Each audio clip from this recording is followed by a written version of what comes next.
Hello, everyone, and welcome now to day number 11, reading from Daniel for Advent, one chapter a day.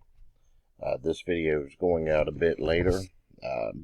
Some things have come up that have interrupted my morning routine, and so it's convenient for me to make a shorter video, and because of my responsibilities today, but also the content is also continues to be more challenging as well. And unless we really zoom in on this, there's less to say. I remarked as we were transitioning into the second half of Daniel that it was pertinent to keep the focus on the larger picture rather than losing the forests for the trees. And I think here in chapter 11 is an example of that. But these challenging oracles continue. They continue to be cryptic at times. It's more plain here, I suppose, compared to the previous chapter, although there's still some cryptic language here, and makes it more challenging to engage. As I've mentioned, when we move particularly into the second half of this book with what we call apocalyptic literature,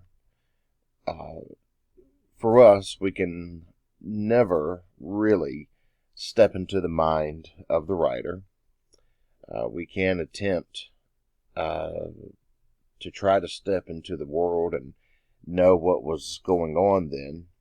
But the important thing for us when reading these types of passages is to maintain an eye on the larger picture. There were a variety of political scenarios that we've already seen in Daniel's book. The theme was constantly, there are these empires. The people of God, through their representatives, Daniel and his three friends, appear to be threatened. They resist. The idea is God wins. And God is revealed to Nebuchadnezzar. God is revealed to Darius. And this was intended to give people hope during dark times when it appeared that empire had won. And so when we, in chapters like this, chapter 11, there's direction here. And because there's direction, there's comfort. There's going to be a lot of political instability. And what we see here playing out in chapter 11 is in part what was forecasted in Nebuchadnezzar's dream in chapter number 2. There's not going to be just one empire, that head of gold, but it transitioned to Persia, and it's going to transition to Greece as well. But that's not going to end it. Daniel gives a synopsis of a variety of geopolitical events that will take place, and it's hard for us to really understand what all is happening here.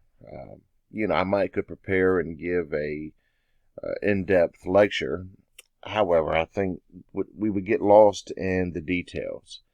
It's important to keep in mind that, particularly here in chapters like number 11, this is really for Daniel's time and those that would come immediately after him. It deals with those with Greece and the subsequent issues of that time. Remember that this is a statement that I sometimes use. The Bible was not written to us. The Bible was, however, written for us. Get the distinction. While it is for us and for us to use to develop our faith, yet it still wasn't written for us. Daniel, or whoever wrote the oracles of Daniel here, didn't have in mind a 21st century Western, an American audience, but had in mind the circumstance that an uncertainty that his people were dealing with during his time. And sometimes when we read Scripture, we try to look for application on every page and in every chapter. Sometimes there's more, sometimes there's less, and sometimes there might be none, less if we keep an eye on the big picture. And tomorrow, as we go into chapter number 12 and conclude this book, I'm going to attempt to give more of a synopsis and synthesis of the big picture that's happening here in Daniel. But really, I've already addressed it many times, that God is still in control, and that the political circumstances here for Daniel's time is still going to be uncertain, but it's not going to catch God off guard or by surprise, and it's not catching his servant Daniel off guard or by surprise. And so therefore, that God's people will know that the events are being carried out, but they have not been left alone, but God remains with them. And so with that, I'll take a pause here and catch you again tomorrow as we conclude Daniel.